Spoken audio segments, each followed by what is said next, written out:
Chapter 29. The Black Spot Again.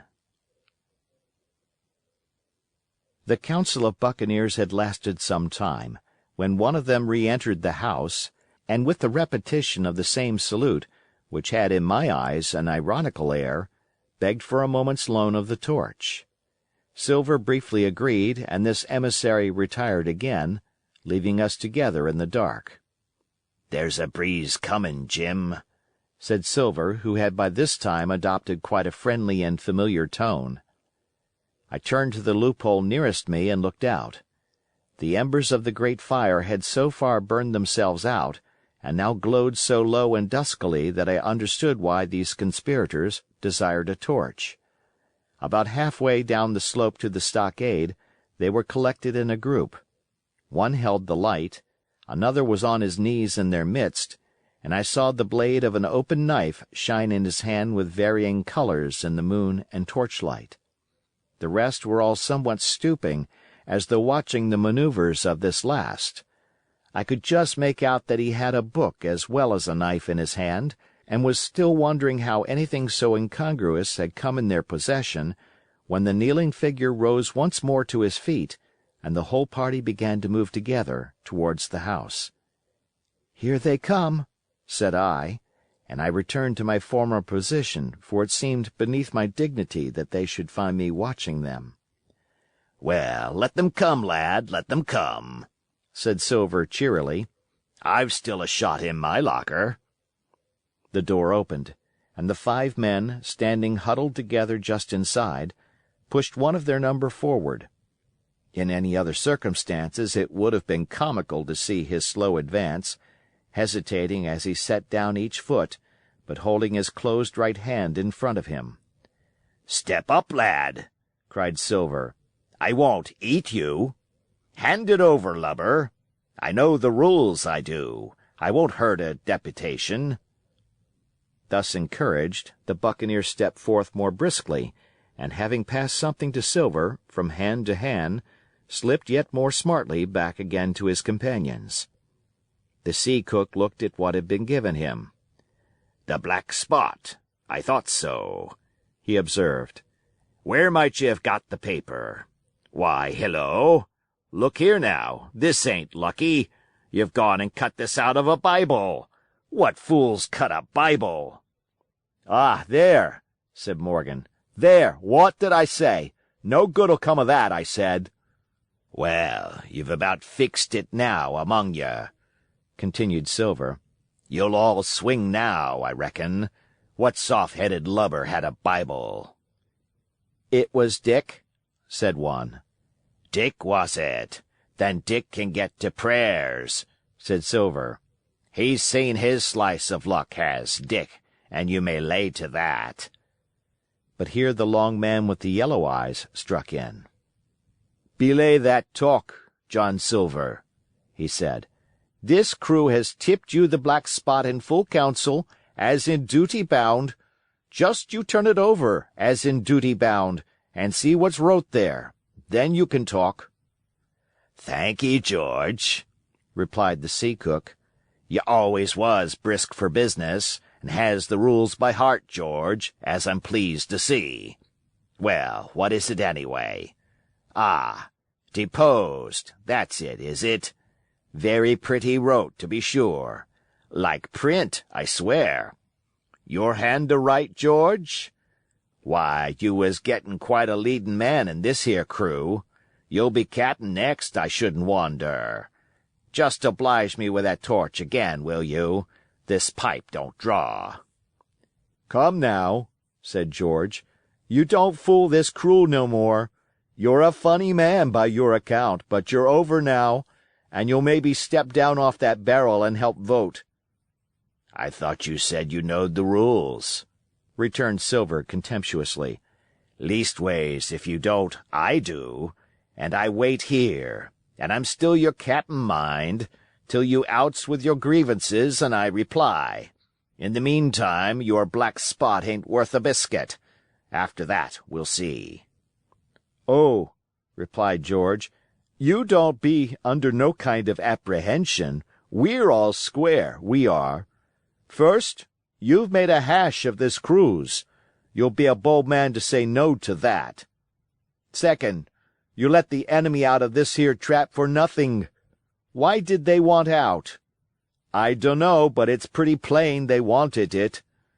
Third, you wouldn't let us go at them upon the march.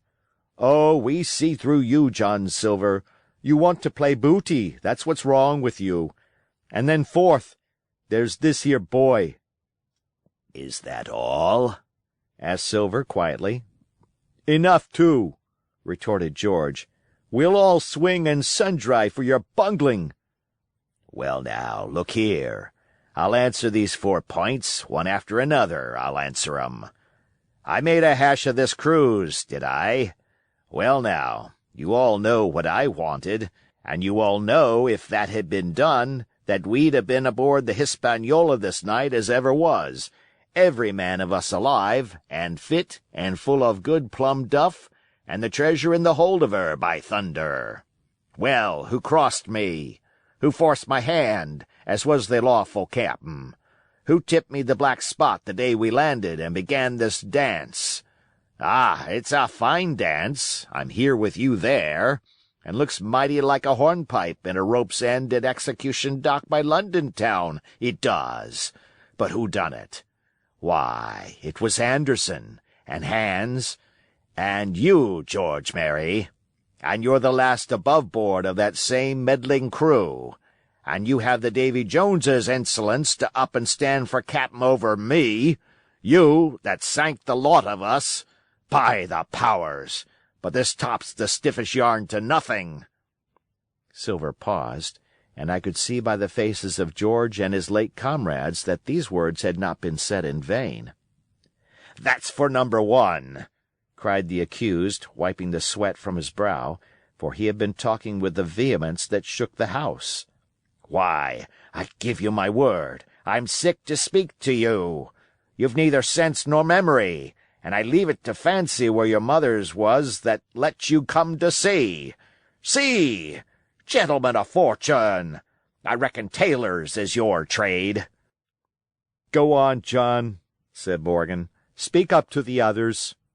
"Ah, the others," returned John. "They're a nice lot, ain't they? You say this cruise is bungled. Ah, by gum, if you could understand how bad it's bungled, you would see. We're that near the gibbet that my neck's stiff with thinking on it.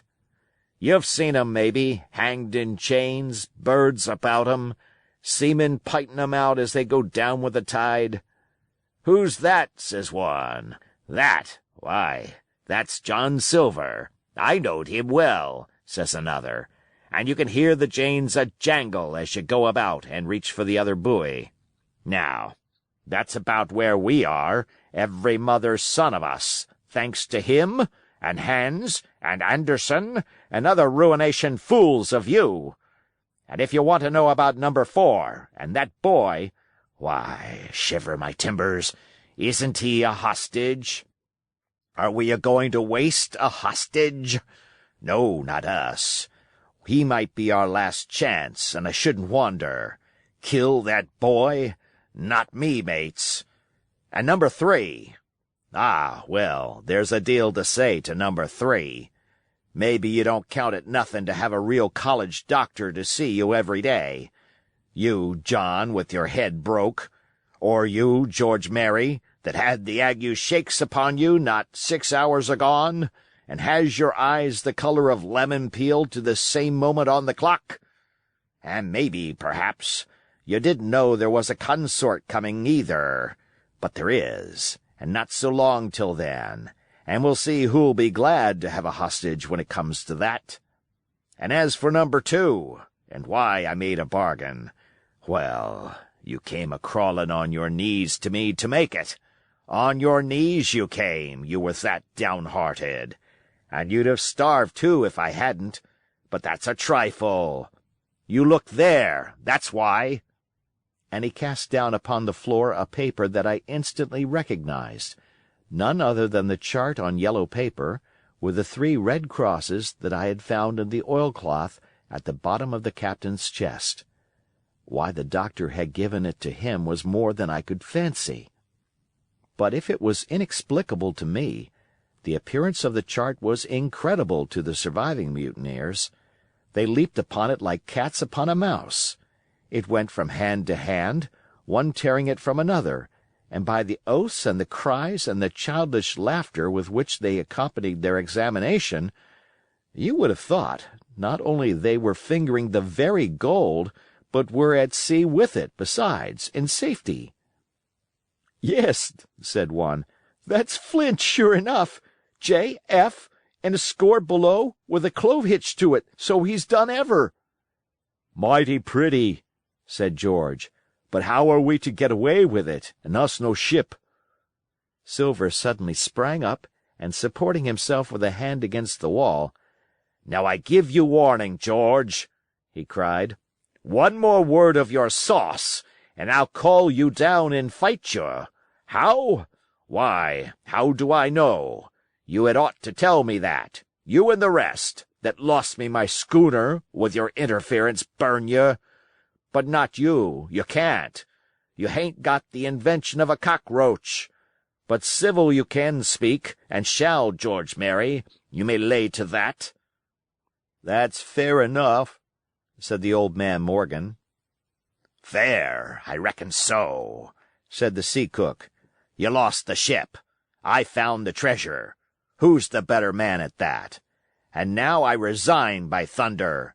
Elect whom you please to be your captain now. I'm done with it."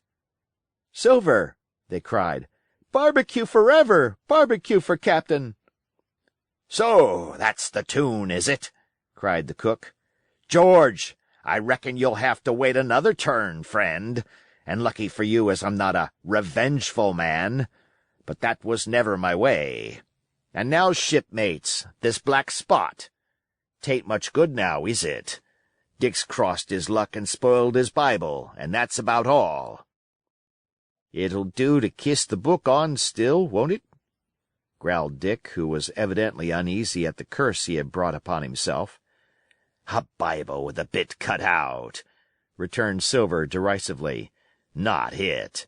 It don't bind no more'n a ballad book." "Don't it, though?" cried Dick with a sort of joy. "Well, I reckon that's worth having, too." "Here, Jim, here's a curiosity for you," said Silver, and he tossed me the paper. It was around about the size of a crown piece. One side was blank, for it had been the last leaf. The other contained a verse or two of Revelation, these words among the rest, which struck sharply home upon my mind: "Without are dogs and murderers." The printed side had been blackened with wood ash, which already began to come off and soil my fingers. On the blank side had been written with the same material the one word, "Deposed." I have that curiosity beside me at this moment, but not a trace of writing now remains beyond a single scratch, such as a man might make with his thumbnail. That was the end of the night's business. Soon after, with a drink all round, we lay down to sleep, and the outside of Silver's vengeance was to put George Merry up for sentinel, and threaten him with death if he should prove unfaithful. It was long ere I could close an eye, and heaven knows I had matter enough for thought in the man whom I had slain that afternoon, in my own most perilous position, and above all, in the remarkable game that I saw Silver now engaged upon, keeping the mutineers together with one hand, and grasping with the other after every means, possible and impossible, to make his peace and save his miserable life. He himself slept peacefully and snored aloud, yet my heart was sore for him, wicked as he was, to think on the dark perils that environed and the shameful gibbet that awaited him. End of chapter.